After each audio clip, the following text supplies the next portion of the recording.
Hello guys, അപ്പം ഞാൻ ഇന്ന് വന്നിട്ടുള്ളത് ഒരു നമ്മുടെ കുട്ടി ഷോപ്പിംഗ് നിങ്ങളും കൂടി കാണിക്കാമെന്ന് വിചാരിച്ചു. അങ്ങനെ നമ്മൾ റൂമിൻ്റെ അടുത്തുള്ള ഒയാസിസ് മോളിലാണ് നമ്മൾ നേരെ പോയത്.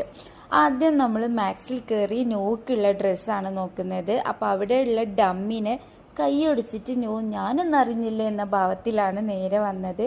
അങ്ങനെ നോക്കുള്ള ഡ്രസ്സൊക്കെ സെലക്ട് ചെയ്ത് ബില്ലിംഗ് സെക്ഷനിലോട്ട് പോകുമ്പോൾ അവിടെ കുറേ ടോയ്സ് ഉണ്ടായിരുന്നു. കുറേ പ്രാവശ്യമായി നോവിനെ നമ്മൾ ചീറ്റ് ചെയ്യുന്നത്. എങ്ങനെയെന്ന് വെച്ചാൽ അവന് ടോയ്സ് എടുക്കും, നമ്മൾ ബില്ലിംഗ് സെക്ഷനിൽ പോകുമ്പോൾ അതിനെ മാറ്റി വെക്കും. പക്ഷേ ഇപ്രാവശ്യം അവനൊന്ന് എടുത്തു കൊടുക്കാമെന്ന് വിചാരിച്ചു. അങ്ങനെ ഒന്ന് അവൻ സെലക്ട് ചെയ്ത് ബില്ലാക്കാൻ കൊടുത്തു. അങ്ങനെ അതൊക്കെ കഴിഞ്ഞ് നമ്മൾ നേരെ സെൻട്രലിലോട്ടാണ് പോയത്. അവിടെ നെയ്ജാപ്പിക്കാണ് ഡ്രസ്സ് വാങ്ങാൻ പോയത്.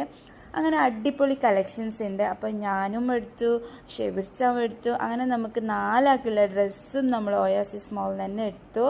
എനിക്കും മാക്സിൽ നിന്നാണ് എടുത്തത്. ഷെബിർച്ചാക്ക് അമേരിക്കൻ അങ്ങനെ എന്തോന്ന് തോന്നുന്നു, എനിക്കറിയില്ല. അങ്ങനെ നമ്മൾ കുട്ടി ഷോപ്പിംഗ് എല്ലാം കഴിഞ്ഞു. അവർക്കുള്ള ഡ്രസ്സൊക്കെ സെലക്ട് ചെയ്തു. നല്ല കളക്ഷൻ ഉണ്ടായിരുന്നു, നല്ല ഇഷ്ടപ്പെട്ടു. അങ്ങനെ അതൊക്കെ കഴിഞ്ഞ് നമ്മൾ നേരെ റൂമിൽ പോയി. അപ്പോൾ നമ്മളെടുത്ത ഡ്രസ്സിൻ്റെ പിക്ക് ഞാനിതിൻ്റെ ലാസ്റ്റായിട്ട് ഇട്ടിട്ടുണ്ട്. അപ്പോൾ എല്ലാവരും കാണാം. നമ്മൾ ചാനൽ ഇഷ്ടപ്പെട്ടാൽ സബ്സ്ക്രൈബ് ചെയ്യുക. അപ്പോൾ എല്ലാവരും നമ്മളെ സപ്പോർട്ട് ചെയ്യുക. താങ്ക്